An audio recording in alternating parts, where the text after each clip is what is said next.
நேற்று முதல் இன்று வரை ஒரு சஸ்பென்ஸாக இருந்தது. 24 மணி நேரத்திற்குள் மீண்டும் அதிமுகவில் பிளவு வருமா என்ற ஒரு எதிர்பார்ப்பு டெல்லியில் இருக்கிறது.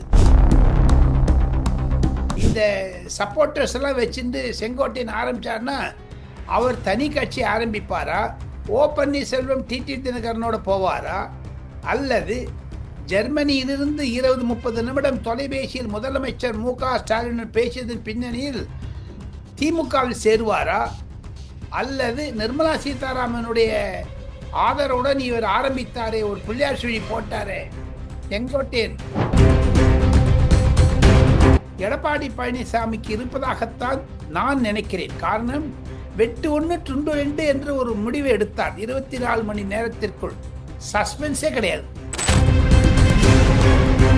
ஒன்றே ஒன்று சிவா, தமிழக அரசியல் ஒரு மாறுதலை கொண்டு செல்கிறது, இவால்விங் ஆகுதுங்க.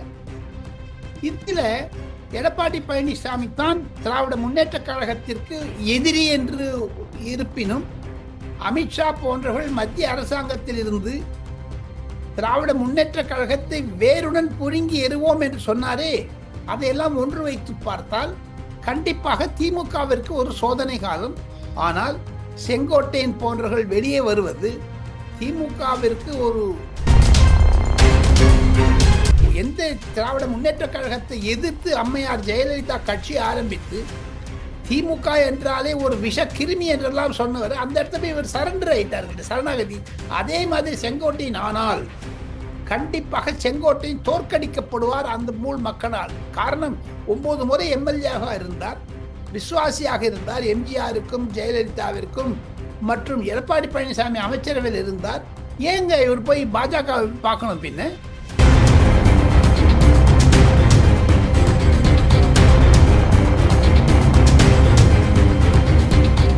ரியல் ஒன் உறவுகள், நண்பர்கள் அனைவருக்கும் வணக்கம். முக்கியமான தகவல்கள் பலவற்றை நம்முடைய உறவுகளுடன் பகிர்ந்து கொள்ள இணைந்திருப்பவர் மூத்த பத்திரிகையாளர் டெல்லி ராஜகோபாலன் சார் அவர்கள். வணக்கம் சார்.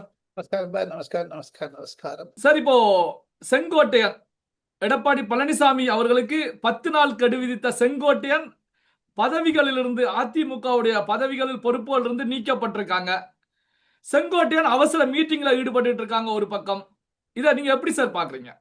டெல்லியிலிருந்து ஒரு புது தகவல்களுடன் நான் சேர ஆசைப்படுகிறேன் சிவா. நேற்று முதல் இன்று வரை ஒரு சஸ்பென்ஸாக இருந்தது. 24 மணி நேரத்திற்குள் மீண்டும் அதிமுகவில் பிளவு வருமா என்ற ஒரு எதிர்பார்ப்பு டெல்லியில் இருக்கிறது.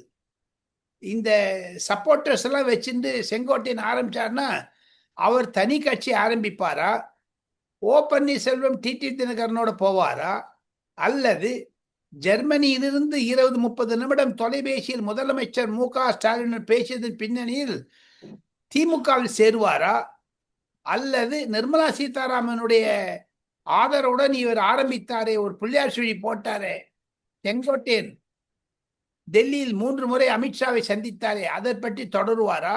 இதையெல்லாம் பார்த்து கொள்ள வேண்டும். எது இருப்பினும் டெல்லியினுடைய பாஜகவும் சரி, காங்கிரஸ் தலைவர், நான் 2 தலைவர் அருண் சிங் என்பவரிடம் பாஜக பொதுச் செயலாளர் பேசினேன். அதே மாதிரி காங்கிரசுடைய ஜெயராம் ரமேஷ் போன்றவர்கள் சொல்லுகிறார்கள், மேலும் அதிமுக உடைந்தால் அது திமுகவிற்கு பலமாகும் என்ற ஒரு புது கருத்தை சொன்னார்கள். ஆனால் அது மாதிரியான தல நிலவரம் இல்லை என்பதையும் அவர்கள் புரிந்து கொண்டிருக்கிறார்கள். காரணம், எடப்பாடி பழனிசாமிக்கு நல்ல அமோக வரவேற்பு கிடைக்கிறது. தென் மாவட்டங்களில் இவர் எப்படி செய்வார் என்ற ஒரு கேள்விக்குறியும் இருக்கிறது. போக போகத்தான் தெரியும் சிவா. சார், இப்போ செங்கோட்டையன் பின்னணியில அதிமுகவில் இருக்கக்கூடிய முக்கியமான தலைவர்கள் பல பேர் இருக்காங்க. 15க்கு மேற்பட்ட எம்எல்ஏக்கள் செங்கோட்டையன் பின்னணியில இருக்காங்க அப்படின்னு சொல்லப்படுது. அப்போ இது அதிமுகவுக்கு ஒரு பின்னடைவைத்தான சார் உருவாக்கும்? எப்படி புரிந்து கொள்வது சார்? எது இருப்பினும் ஒரு தோய்வு இருக்கிறது என்று ஒரு மனப்பான்மை வந்தாலும், ஒரு தலைவருக்கு உண்டான அனைத்து கௌரவங்களும் அழகுகளும் எடப்பாடி பழனிசாமிக்கு இருப்பதாகத்தான் நான் நினைக்கிறேன். காரணம், வெட்டு 1 துண்டு 2 என்று ஒரு முடிவை எடுத்தார். 24 மணி நேரத்திற்குள் சஸ்பென்ஸே கிடையாது. எப்படி மு.க. ஸ்டாலின் அவர்கள் தங்கை கனிமொழி சொன்ன பிறகு வைணவம் சைவம் என்று பொன்முடி அசிங்கமாக பேசினாரே, உடனே நடவடிக்கை எடுத்தார் முதலமைச்சர். அது மாதிரியான ஒரு நடவடிக்கை எடப்பாடி பழனிசாமி இன்று செங்கோட்டையின் மீது எடுத்திருக்கிறார்கள். விஷயம் ஒன்றா இருந்தாலும் தலைமையினுடைய ஆளுமையை கேள்விக்குறியாக்கினால் தலைமைக்கு இருக்கக்கூடிய ஒரு மாபெரும் ஸ்ட்ரெங்க், பலத்தை காண்பித்து விட்டார் என்று எடப்பாடி பழனிசாமி. ஆக மொத்தம் அவர் 14 பேரோட போய் சேர்ந்தாரோ 15 பேரோட சேர்ந்தாரோ இனிமேல் ஒன்றும் கவலை கிடையாது. இருக்கக்கூடிய அதிமுக ஏற்கனவே எம்எல்ஏக்கள் 15 பேர் என்று சொன்னீர்கள். உண்மையிலேயே இது ஒரு பெரிய பிரச்சனையாகத்தான் இருக்கும். இன்னும் 6 மாதங்கள் தான் அந்த பதவி. எது இருப்பினும் மீண்டும் ஜெயிக்கிறார்களா, தோல்வி அடைகிறார்களா, அல்லது டிக்கெட் கிடைக்குமா கிடைக்காதா என்ற ஒரு பின்னணியில் இருக்க, எடப்பாடி பழனிசாமி 4 வருடங்கள் முதலமைச்சராக இருந்தார். பல ஆண்டுகளாக அவர் அரசியலில் இருக்கிறார். தமிழக அரசியலை நன்றாக புரிந்தவர், கிராமங்களை புரிந்து கொண்டவர், நகரங்களை புரிந்து கொண்டவர், அகில இந்திய அரசியலை புரிந்து கொண்டவர். எது இருப்பினும் பல வழக்குகளை ஓ பன்னீர்செல்வம் போன்றவர்கள், புகழேந்தி போன்றவர்கள், இந்த கேசி பழனிசாமி போன்றவர்கள் எல்லாம் வழக்கு போட்டிருக்காங்க. நிறைய இந்த ரெட்டையில சின்னத்துக்காக அடிச்சிருந்தாங்க பாருங்க எல்லாரும். இப்போ எடப்பாடி பழனிசாமி கிட்ட அந்த ரெட்டை எதிர்க்கிறதுனால்தான் அவருக்கு பலம். அதை தவிர மத்திய அரசாங்கம் இருப்பதும் பலம். பொதுமக்களுடைய ஆதரவு நிறைவேறிக்கிறது. ஏன்னா இந்த கிரவுண்ட் ஷோல பார்த்து தான் எல்லாரும் பயப்படுறாங்க. ஒன்றே ஒன்று சிவா, தமிழக அரசியல் ஒரு மாறுதலை கொண்டு செல்கிறது, இவால்விங் ஆகுது. இதுல எடப்பாடி பழனிசாமி தான் திராவிட முன்னேற்ற கழகத்திற்கு எதிரி என்று இருப்பினும், அமித்ஷா போன்றவர்கள் மத்திய அரசாங்கத்தில் இருந்து திராவிட முன்னேற்ற கழகத்தை வேருடன் புடுங்கி எறிவோம் என்று சொன்னாரே, அதையெல்லாம் ஒன்று வைத்து பார்த்தால் கண்டிப்பாக திமுகவிற்கு ஒரு சோதனை காலம்.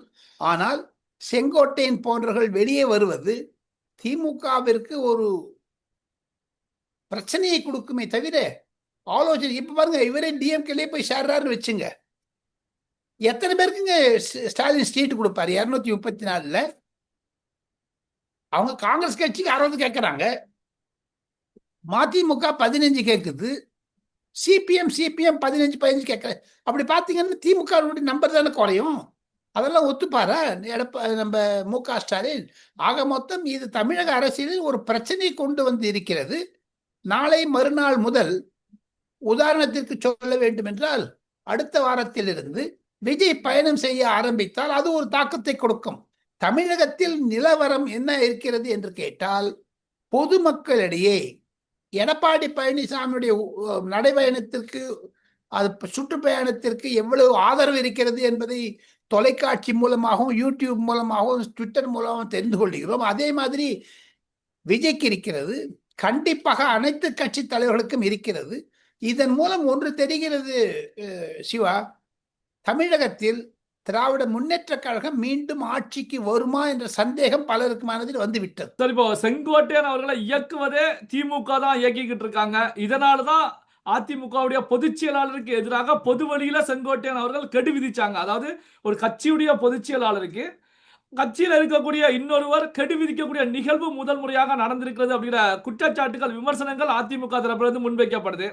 செங்கோட்டையனுக்கு திமுகவில் கொங்கு மண்டலம் சார்ந்த முக்கியமான பதவி கொடுப்பதற்கு ஸ்டாலின் அவர்கள் முன் வந்து விட்டார் அப்படிங்கிற செய்திகளும் இருந்துட்டு இருக்கு. இதை எப்படி சார் பாக்குறீங்க? கண்டிப்பாக இது திமுகவினுடைய கை இருக்கிறது இதில்.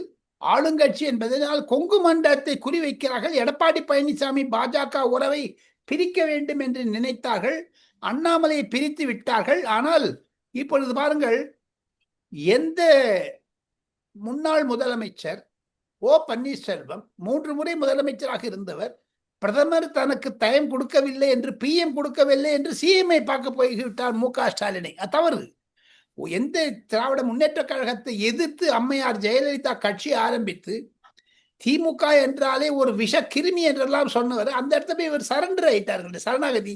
அதே மாதிரி செங்கோட்டையின். ஆனால் கண்டிப்பாக செங்கோட்டையின் தோற்கடிக்கப்படுவார் அந்த மூல் மக்களால். காரணம், 9 முறை எம்எல்ஏவாக இருந்தார், விசுவாசியாக இருந்தார், எம்ஜிஆருக்கும் ஜெயலலிதாவிற்கும், மற்றும் எடப்பாடி பழனிசாமி அமைச்சரவையில் இருந்தார். ஏங்க இவர் போய் பாஜக பார்க்கணும்? பின்ன அமித்ஷாவையும் நிர்மலா சீதாராமையும் திமுக போறேன்னு போக வேண்டியது தானுங்க. இதுல செங்கோட்டையனுக்கு இருக்கக்கூடிய தர்ம சங்கடத்தை பாருங்க. ஓ பன்னீர்செல்வம் பக்கம் போவாரா அவரு? முடியாது. தினகரன் பக்கம் போவாரா? முடியாது. வேற என்ன பண்ண முடியும்?